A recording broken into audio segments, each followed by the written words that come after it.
신앙생활을 하는가? 쉽게 말해 당신은 왜 예수를 믿습니까? 라고 이렇게 질문을 받으면 여러분은 어떤 대답의 말들을 가지고 있습니까?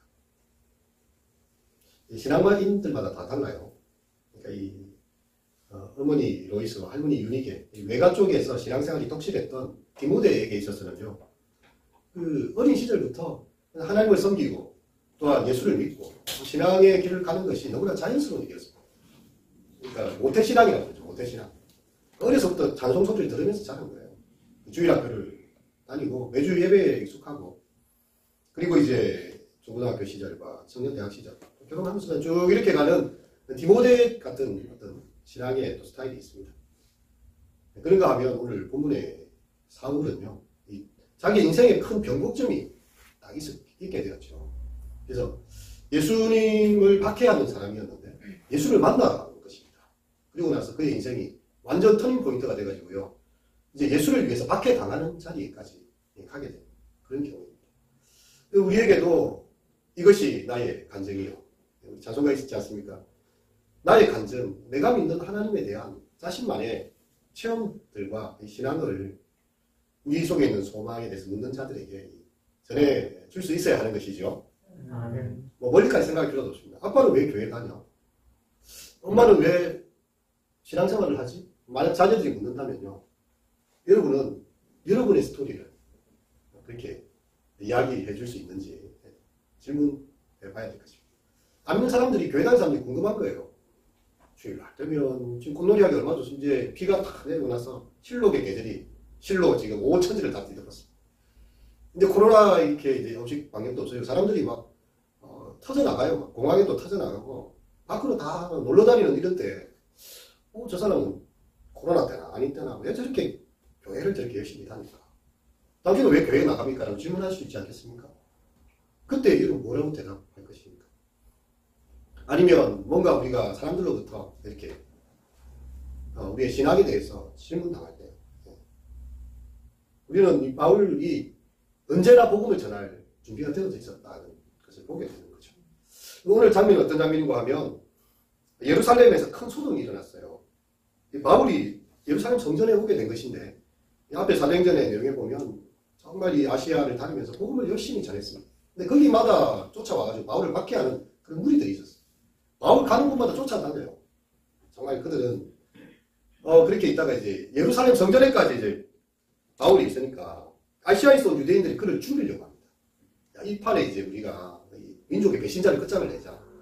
아니 우리가 지금 유대교를 믿고 있고 이스라엘 하나님을 믿고 있는데 나사렛 이단 예수를 전하니, 우리 여기 보면 알지만 대제사장들과 이 장로들의 공문을 받아서 유대교에 가장 열심히 있던 사람이었거든요.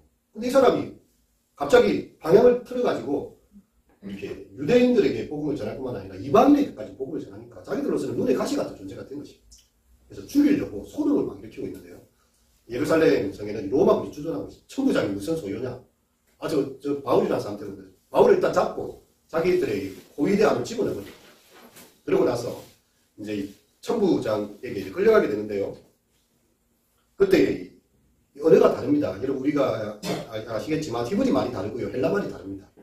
근데 이 능숙한 헬라 말을 할 줄 압니다. 내가 당신에게 말할 수 있느냐라는 말을 헬라어로 해버려요.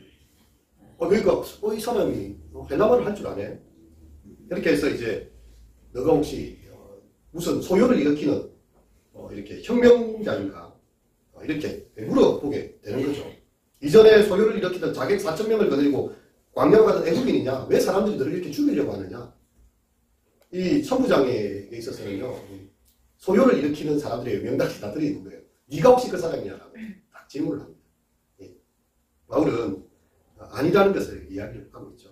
이 당시에 이 유대 역사가 요세푸스는요, 애국 출신의 거짓 선지자에 대한 기록을 남겨주고 있는데 한 3만 명의 그 군중들이 그에게 결집을 했습니다. 그리고 이제 로마에 대항하고 하니까 로마 총독 벨릭스가요, 그 무리를 깨부수는 일이 있었던 거죠. 그래서 자신을 메시아라고 칭하면서 무리들, 어떤 정치적인 어떤 그런 사람들이 많이 있었던 것입니다. 그래서 광야에서 추종자들이 막 따라왔어요.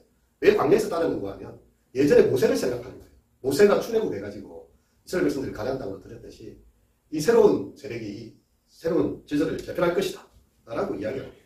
너가 그 자객이냐? 이전에 소요를 일으키던 자객 4천명을 보내던 그 사람이에요. 여러분, 이 로마의 집권기에 유대인들 중에는 이 자객들이 있었어요. 시칼이라는 이름을 쓰고 있는데, 이 유대인 테러주자들이 있어요.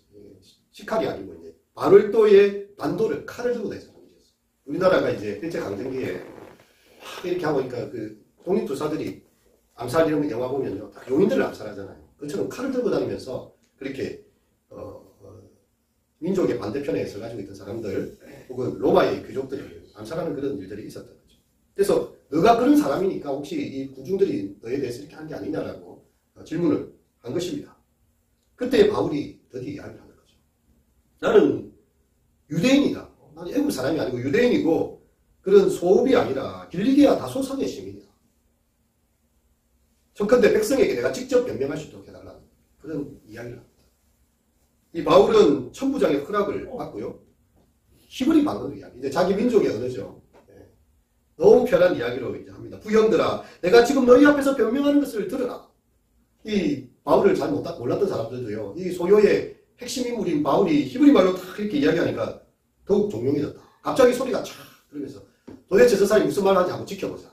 이런 상황이 된 것이죠. 야, 이 바울은 이 두 개국어를 잘 구사함으로써 필요할 때 필요한 언어로 복음의 스위치 전환을 탁 하고 있어요. 예. 그리고 그 부형들이라는 친구라는 단어를 쓰고 내가 당신과 다른 민족이 아니라 나도 유대인이라는 거죠. 부형들아, 형님들, 아니 아버지 이렇게 부르는 거잖아요. 그렇게 이야기를 하고 있습니다. 그리고 자신을 소개해요. 나는 유대인이다, 유대인. 그리고 길리기아 다소에서 태어났고 이 성에서 자라. 이 성은 예루살렘을 이야기합니다. 예루살렘에서 자라서 가말리엘 문화에서 우리 조상들의 율법의 엄한 교훈을 받았고 오늘 너희 모든 사람들처럼 하나님께 대해서 열심히 있는 자라. 자기의 출신을 딱 밝혀주고 있습니다. 여러분 고대 때는요 도시들이 자긍심이 되게 강했어요. 야 우리는 아테네 시민이고 나는 스파르타 시민이고 이 폴리스라는 이 도시들이 많이 있어요. 그래서 자기 도시들에 대한 자부심과 함께 서로 간의 경쟁이 되게 심했던 거죠. 특별히 소아시아 지역은 이런 성향이 굉장히 뛰어났습니다. 근데 이 다소라는 곳은요, 그 도시들 중에서 가장 뛰어난 도시 중에 하나였어요. 그래서, 이 다소가, 이렇게 로마 시민지는 아니었기 때문에, 다소의 시민이라고 해서 바로 로마 시민이 되는 거 아니에요. 그 당시에 최고의 신분은요, 로마 시민권을 가진 거였어요. 어디든지 패스해요. 로마 시민권은 법적인 보호를 받게 돼 있고요. 함부로 그 사람을 다룰 수가 없습니다. 나중에 부분에 나오지만, 천부장이 이 바울이 로마 시민이라는 이야기를 듣고 굉장히 인상적으로 받아요. 왜냐하면 자기는 돈을 많이 주고 로마 시민권을 샀거든요. 근데 바울은 태어나면서부터 로마 시민이었어요. 이거는 또 출생이 다른 거죠.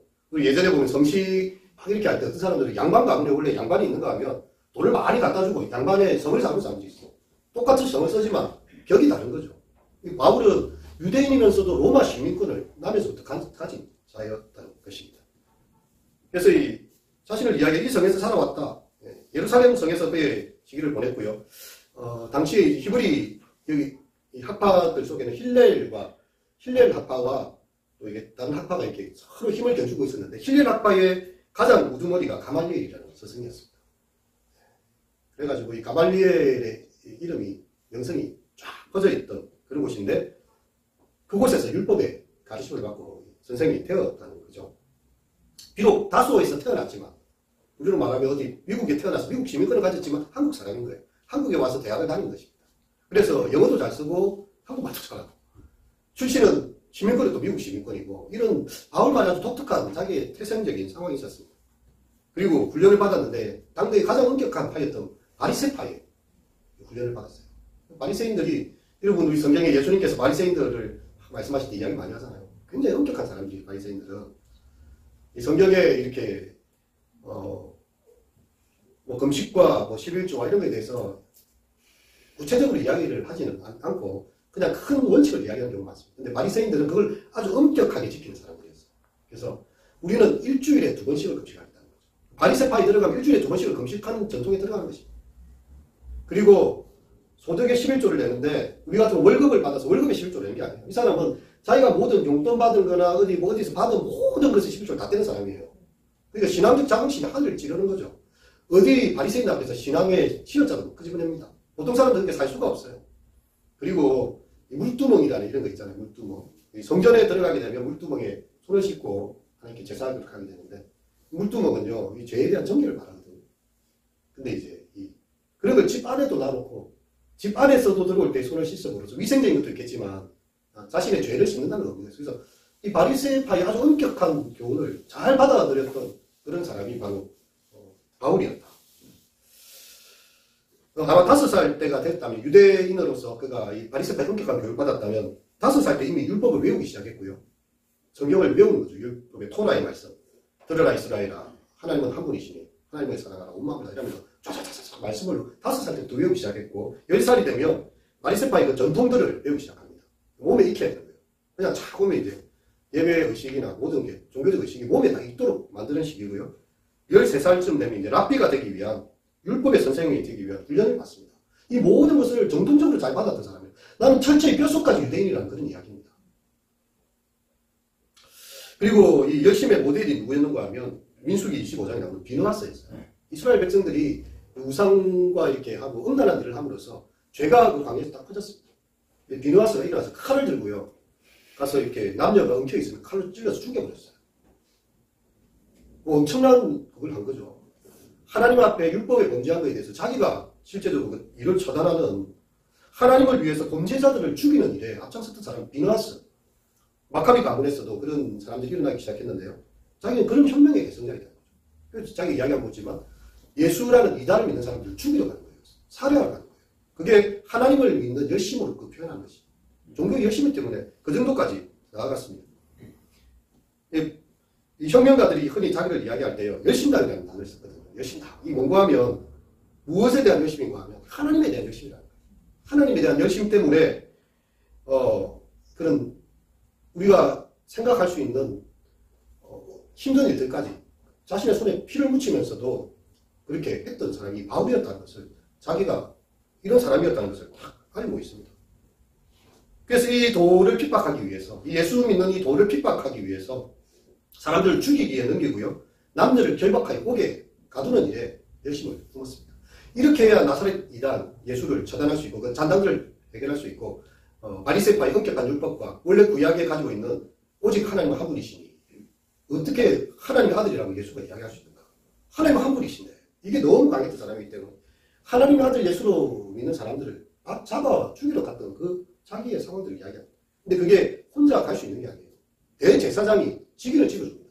도장을 탁 찍어주고요, 장로들이 다 그 사람의 증인이 됩니다. 그래서 앞서서 다메섹에 있는 형제들에게 가는 고문을 받아가지고 공식적인 집행관, 요즘 같은 검찰이 되는 거죠. 체포영장을 발부할 수 있고요, 이제 가가지고 잡아서 죽이는 일까지 할 수 있는 모든 권력을 가진 사람이 된 거죠. 그런 사람이 된 것입니다. 그래가지고 거기 있는 자들도 외국 다마스커스, 이 다메섹은요, 예루살렘과 유대 땅이 아닙니다. 이방 도시예요. 이방 도시에까지 잡아가지고 그 예수님자 잔당들을 다 처리하기 위해서 그 가든 정도의 열심을 가지고 있었다는 거죠. 그래서 예루살렘으로 끌려다서 형벌을 받게 하기 위해서 하나님을 섬기는 예고, 이것이 참 신앙인의 길이다 생각하고 이렇게 가고 있었다는 것입니다. 근데 그때 엄청난 사건이 그의 삶에 닥쳐옵니다. 여러분, 사울의 열심이 어느 정도인가 하면 태양이 비추이는 정오예요. 여러분, 유대인들은 낮에는 움직이지 않습니다. 너무 더워요. 그래가지고 우리 사마리아 우물가에 예수님께서 낮에 가셨잖아요. 여자가 물 길러오지 않습니까? 이 여자는 남편이 많죠. 사람들 안 만날 사람들은 낮에 다녀요. 왜냐면 낮에는 사람들 너무 더워서 안 움직여요. 좀 서늘할 때 움직이는데, 이 바울은 이 정오, 태양이 막 뜨거운 그 정오도 안 하고 가잖아요. 하나님을 섬기는 자기만의 열심 때문에 이 다메섹까지, 외국 도서까지 가가지고 예수님 사람들 다 잡아오기 위해서 체포영장을 발부받아서 살기등등하게 가고 있습니다. 아마 이렇게 가면 이제 이 사람들 아마 잡아오겠죠. 5점쯤 되었어요. 5점쯤 되었어요. 우리 6절, 7절 한번 읽어보겠습니다. 시작. 가는 중 다메섹에 가까이 갔을 때에 5점쯤 되어 호련히 하늘로부터 큰 빛이 나를 둘러 비치매 내가 땅에 엎드러져 들으니 소리 있어 이르되 사울아 사울아 내가 왜 나를 박해하느냐 하시니, 이 사울을 향했어요. 큰 빛이 갑자기 비치는데 그 빛 앞에 땅에 엎드려질 정도였습니다. 이 장면을 다룬 명화나 이런 것들 보면 말을 타고 가는 장면인데 말에서 꼬꾸라져 내려가지고 바닥에 엎드려져 있는 어떤 모습으로 이 사울의 모습을 그리고 있거든요. 소리가 들려와요. 사울아 사울아 네가 왜 나를 박해하느냐. 예수님께서 탁 이야기를 하시는 거죠. 이 너무 당혹스러운 상황을 받는 거예요. 자기로서는. 물론 뭐 그리스도인을 핍박하러 간 거지만 예수님은요. 내 아를 박해했다는 나를 박해. 예수 믿는 사람을 잡으러 다니는 건 나를 박해한 것이다라고 예수님께서 동일하게 말씀을 하고 있습니다. 주여 귀신이니까 도대체 이분은 누구시길래 내가 앞길을 이렇게 탁 막으시는지 엄청난 빛과 그 소리 앞에서요. 도대체 당신은 누굽니까? 라고 질문을 했습니다. 나는 내가 박해하는 나사렛 예수입니다. 네가 나사렛 예수 지금 잔당들을 예수 믿는 나의 제자들을 박해하러 가는데 네가 박해하는 나사렛 예수 바로 나다 라고 예수님 말씀하고 있습니다. 이 놀라운 광경 속에 있어요. 바울과 함께한 사람들이 같이 있어요. 이게 바울 혼자서 뭐 이렇게 이상한 엑스라시를 경험한 게 아니에요. 옆에서 증인들이 많이 있어요. 그 빛이 비쳤고 꼬꾸라진 것을 다 보았습니다. 근데 사울에게만 이 음성은 들려졌다는 거예요. 정말 이 사울은 이 순간이 인생의 큰 터닝 포인트가 됐어요. 예수 믿는 자를 박해하러 가다가 이제 그를 향해서 말씀하시는 살아있는 예수님을 만난 것이죠. 살아있는 하나님의 아들을 만난 것입니다. 네. 그래서 주여 내가 무엇을 하리까? 정말 살아계신 예수 그리스도 하나님의 아들을 만나고 나서 내가 이제 어떻게 해야 됩니까? 이제 그때에 일어나서는 다메섹으로 들어가라. 그리고 내가 해야 될 모든 것을 거기서 이럴 사람이 있을 것이다 라고 이야기를 했던 거죠. 그 빛의 광채로 말미암아 눈이 다 멀어버렸어요. 얼마나 그 빛이 강렬했던지 그 빛 앞에서 눈이 멀어버릴 정도였고요. 그래서 함께 있던 사람들이 손에 끌려가지고 다메섹으로 들어가게 됩니다. 그 가운데서 이 아나니아라는 사람을 만나게 되죠. 아나니아가 와서 바울 곁에 와서 이릅니다. 형제 사울아 다시 보라 하거늘 이 사울의 이 눈을 이렇게 하는데 눈이 다시 보게 되었어요. 네. 그리고 그에게 이야기해 줍니다. 우리 조상들이 하나님이 너를 택하였구나. 너로 하여금 자기의 뜻을 알게 하시고 그 의인을 보게 하시고 그 입으로 나오는 음성을 듣게 하셨으니 내가 그를 위하여 모든 사람 앞에서 내가 보고 들은 것에 증인이 되리라. 이 아나니아의 이 구체적인 선언이요. 사울의 삶을 바울로 바꾸게 되는 놀라운 그런 전환점이 된 것입니다. 여러분, 이 아나니아의 역할이 참 중요한데요. 그는 정말 이 형제 사울로서 그를 맞아들일 뿐만 아니라 그의 이 일어난 것이 우연한 사건이 아니라는 것을 분명히 알고 있었어요. 하나님이 너를 택하셨다는 거죠. 그리고 너로 하여금 자기의 뜻을 알게 하셨다는 거죠. 저 의인, 그 입에서 나오는 주님께서 너로 보게 하시고 듣게 하셨다. 여러분, 이 아나니아는 사울의 영적인 멘토가 되고 있습니다. 여러분, 우리에게는 그런 영적인 멘토가 있습니까? 나의 당한 상황에 대해서 뭔가 해석을 해줄 수 있는 사람. 그리고 그것에 대해서 영적인 지도를 받을 만한 사람이 있으십니까? 아니면 우리는 누군가의 그런 영적인 멘토가 되고 있습니까? 이렇게 이제 세례를 받은 바울은요, 그가 예루살렘 성전으로 돌아오게 됩니다. 기도하고 있어요. 근데 주님께서 딱 말씀을 하십니다. 너 예루살렘 떠나라는 거죠. 주님, 제가 주를 믿는 사람들을 지금까지 다 가두었고 각 회당에서 때리기까지 했고요. 주의 정인 스데반의 피를 흘릴 적에 내가 그것에서 찬성했고 그 죽이는 사람들의 옷을 지켜줄 적이도 아니다. 여러분, 이 옷을 지킨다는 말은 굉장한 의미를 가지고 있는데요. 사람들이 누군가 만약에 무죄한 사람을 죽였으면 만약에 이 무죄함이 드러나게 되면요.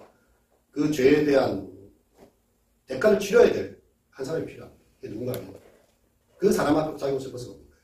만약에 이 사람 당신이 죽이라고 해서 죽였는데 만약에 이 사람이 무죄한 사람이면 당신이 그 죄에 대한 책임을 다 져라는 거예요. 아무도 쉽게 옷을 맡으려고 하지 않습니다. 네. 사울은 괜찮다 이거죠. 내한테 옷을 맡겨라. 그렇게 말하는 당돌한 사람이었고요. 스데반의 피를 흘릴 때 내가 곁에서 찬성하였던 사람이라는 거죠. 그럼 스데반 알지 않습니까? 얼굴이 해같이 빛났어요. 사람들이 막 예수님의 말씀을 스데반이 전할 때예요. 그 가슴이 찔렸습니다. 자기들이 죽인 예수가 하나님의 아들이었고 죽은 자가 다시 살리셨다는 이야기를 들었을 때 그들 심령이 찔려가지고요. 회개를 하는 게 아니라 귀를 막고 돌을 들고 가서 스데반을 죽이게 됩니다. 근데 사울이 그 옷을 맡은 증인이었고요. 자기는 그 현장에 있었던 사람이었어요. 그때에 스데반이 이렇게 기도를 하죠. 주님께서 보좌 위에 서신 것을 보노라. 사울의, 그러니까 스데반의 지금 죽음 순교를 앞두시고 예수께서 보좌에서 일어나셨어요. 스데반 최초의 순교자 아닙니까? 복음 때문에 전하다가 처음으로 순교한 이 스데반의 그 상황을 보셨어요. 그리고 스데반 또한 동일하게 기도합니다. 아버지여, 주님, 저들이 알지 못해서 그렇습니다. 저들을 용서하여 주십시오. 마치 예수님께서 십자가 위에서 자기를 향해서 이렇게 조롱하며 하나님의 아들이라면 내려와보라, 그리스도인 것을 증명해보라고 말하는 그 무리들 향해서 예수님께서 따로 대꾸하지 않으시고요. 아버지여, 저들을 용서하소서. 저들은 자기들이 하는 것을 알지 못합니다. 스데반은 예수님의 그것을 그대로 본받은 사람이었어요. 그 앞에 있었던 젊은 청년 사울이요, 이제 예수님의 증인이 되는 그런 상황이 된 거죠. 그가 목숨을 그렇게 바쳐가면서 믿었던 예수가 죽은 예수였다면, 십자가에 죽고 끝났다면 자기가 하는 게 맞는 거예요. 박해하는 게 맞는 거예요. 근데 살아계셔서 지금 자기 앞에 나타나셔서 빛으로 말씀하시고 음성을 들리시는데 자기는 삶이 바뀔 수밖에 없었던 것이에요. 그리고 그것 때문에 이제 하나님의 말씀, 그리스도의 복음을 전하기 위해 예루살렘에 왔는데, 우리여 주님께서 하시는 말씀은 예루살렘을 떠나서 이방 땅으로 가라는 메시지였죠. 여러분, 이 말은 이 바울에게서 굉장히 충격적인 말이에요. 여러분, 이 말을 성전에서 기도할 때 처음 들었어요. 바울이. 내가 너를 이방인의 사도로 세웠다는 말이요, 예수님으로부터 직접 듣게 된 것입니다. 여러분, 이 바울이 복음을 전하려고 하면요, 누구한테 가장 이야기하기가 제일 편하겠습니다. 누구의 심리를 제일 잘 이해하고 어떤 출신의 사람들을 가장 잘 설득할 수 있는 사람이겠습니다. 이방인일까요? 유대인일까요? 유대인입니다.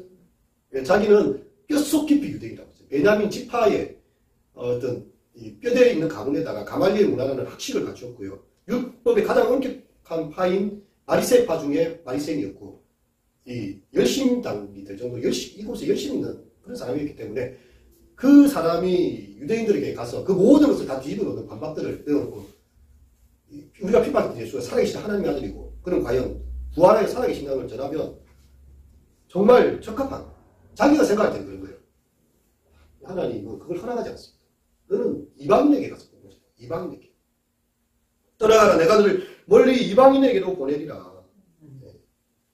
그래서 바울은요, 유대에 남지 않았습니다. 유대에 사역했던 사람은 베드로와 제자들이 많이 했죠. 그래서 이 바울 사도의 여정은 1차, 2차, 3차, 4차, 5차, 로마도 보아야 마지막에 로마에 순교하기까지 자기 인생 여정의 모든 것은 이방인 선교에 다 쏟아부었어요. 그래서 우리가 이렇게 복음을 들을 수 있게 된 것이죠. 로마가 복음화가 되고, 서구 유럽이 복음화가 되고요. 그리고 이제 미국으로 건너가고, 이런 것들이 우리에게 복음이 전해지는 중요한 통로가 되었는데요. 자신의 뜻이 있지만 나는 유대인에게 복음을 전할 만한 준비가 됐다고 나는 생각했습니다. 아니다, 너는 이방인에게 가서 복음을 전해. 그 말에 존중했어요.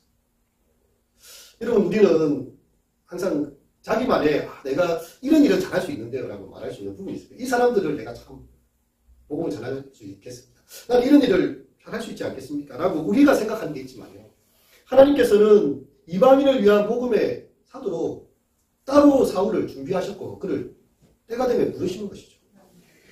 여러분, 우리 각자의 삶의 차이도 마찬가지입니다. 하나님께서 나를 통해서 하실 한 번뿐인 인생이잖아요. 우리가 두 번, 세 번 살 수 있는 게 아니지 않습니까? 나를 통해서 하실 하나님의 뜻에 대한 그런 주님의 음성이 우리 가운데 있는가? 주님께서 나를 무엇하라고 이 땅에 보내셨는가? 우리는 그 말씀에 귀를 기울여야 합니다. 기도하는 가운데서 주님의 음성이 들렸어요. 예루살렘 떠나라. 아니, 주님, 예루살렘에 있어야 되지 않습니까? 저는 바리새인에게 복음 전해야 되지 않습니까? 유대인들에게 얼마나 제가 설득을 잘할 수 있겠습니까? 나는 아니야. 너는 이방인의 사도로 세웠어. 바울은 순종하고 떠났어요, 예루살렘으로. 그러다가 유대인들이 박해하기 위해서 끝까지 찾아와서 박해하다가 예루살렘 성전에 왔는가 그를 죽이려고 하는 그런 상황까지 옵니다. 내가 이렇게 여러분 앞에 서서 복음을 전하는 것은 살아계신 하나님의 아들 예수 그리스도의 말씀 때문에 그렇다는 거예요. 그냥 내가 이방인에게 가서 복음을 전하는 내 임의로 하는 게 아니라 여러분이 섬기는 하나님, 그 하나님의 아들 예수 그리스도가 나에게 이렇게 말씀하셨기 때문에 내가 이 사명 가지고 이렇게 한다고 자신의 신앙을 견정하고 있는 장면입니다. 그래서 이 사람들이 난리가 나죠. 22절에 보면 그 말하는 것을 그들이 듣다가 소리질러 이르되 이러한 자는 세상에서 없애버리자 살려줄 자가 아니다 하면서 옷을 벗어 던지고 티끌을 공중에 날리면서요. 다시 바울을 죽이려고 다시 폭동이 일어날 것 같아요. 전부장이 이제 다시 이렇게 신문에서 이제 데려가게 되는데, 여러분, 우리가 주님께로부터 받은 분명한 메시지와 사명이 있다면요, 이 고난의 상황 속에서도 그것을 정언할 수 있는 그런 사람이 되는 것이죠. 여러분, 깊은 기도 속에 주님의 음성을 분명히 들었기 때문에 그 모진 고난을 헤쳐나가고 자신의 사명의 길을 갈 수 있었던 것이죠. 우리는 정말 주님의 음성을 듣고 있습니까? 저도 가끔씩 뭐가 막 힘들고 곤란스러울 때는요, 하나님께서 한마디씩 싹 던져주는 말이 있어요. 근데 그 한마디면 충분해요. 진짜 그래요. 하나님께서 하신 말인지 내 생각인지는 알 수 있으면 분별이 됩니다. 내가 생각할 수 있는 말이 아니에요. 하나님께서 내한테 말씀하셨다는 걸 분명히 알아요. 그러면 다른 모든 조건들이 악조건이 있어도요, 그 말씀의 빛 한 구절만, 그 말씀만 내 마음에서 그냥 가는 겁니다. 아무래도 마찬가지예요. 그 수많은 박해와 이렇게 4번 40에 감한 매를 4번이나 맞고요. 강의 위험과 도적의 위험과 강도의 위험과 온갖 고난을 다 가는데도 내가 늘 이방인의 사도를 세웠다. 이 말씀 한마디. 그 성전에서 들려줬던 그 주님의 음성 한마디가 그를 끝까지 이 신앙의 걸음을 달려가게 했던 것입니다. 예전에는 유대 관리들의 명을 받았어요. 대제사장의 명을 받았어요. 장로들의 말에 자신의 삶을 헌신했던 이 바울이 이제 예수님을 만나고 나서부터는 주여 내가 무엇을 하리까? 복음 때문에 잡히고 복음 때문에 결박되고 매를 맞기도 하고요. 그러면서도 끝까지 우리 지난주에 말씀 들었지만 빌립보 갑부에 갇혀서 지금 아파가지고 착고에 처해 있는데도 신랑과 함께 찬송을 부르고 기도를 해요. 기도를 하는 사람이었어요. 얼마나 그가 만난 그리스도가 강렬한 분이었기에, 얼마나 그가 만난 그리스도의 메시지가 분명했기에 그는 그렇게 신앙을 위해서 뭔가 이렇게 고난받는 일에 부끄러워하지 않고 그렇게 담대하게 찬송하며 기도하며 나갈 수 있었던 것인가. 우리는 질문하게 됩니다. 그러니까 바울이 만난 예수님과 내가 만난 예수님은 다른 분인가? 바울은 대단한 예수 그리스도를 만났고 내가 만난 예수 그리스도는 아주 작은 분입니다. 바울에게 말씀하신 그리스도나 나를 만나신 그리스도와 똑같은 분입니다. 우리를 위해 십자가를 죽였었고요. 나를 위해서 고난의 모든 짐을 다 지셨고, 그리고 우리를 위하여서 생명의 그 부활, 나는 부활이요 생명이, 나를 믿는 자는 죽어도 살겠고 그래서 살아서 나를 믿는 자는 영원히 죽지 아니하리라 하신 그리스도. 동일한 분을 만나고 있는데 우리의 신앙은 바울의 신앙에 비하면 너무 진짜 어떻게 요리조리 피해가지고 천국에나 이렇게 속 들어가려고 하는 아주 그 얌체 같으시나.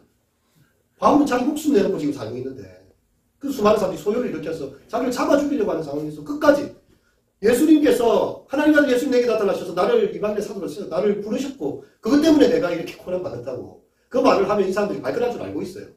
하지만 그것이 복음의 진실이기 때문에 듣고 만진 바 그리고 자기가 본 바를 말하지 않을 수 없는 것이었습니다. 우리는 옛사람을 벗고 새사람을 입은 자가 되었습니까?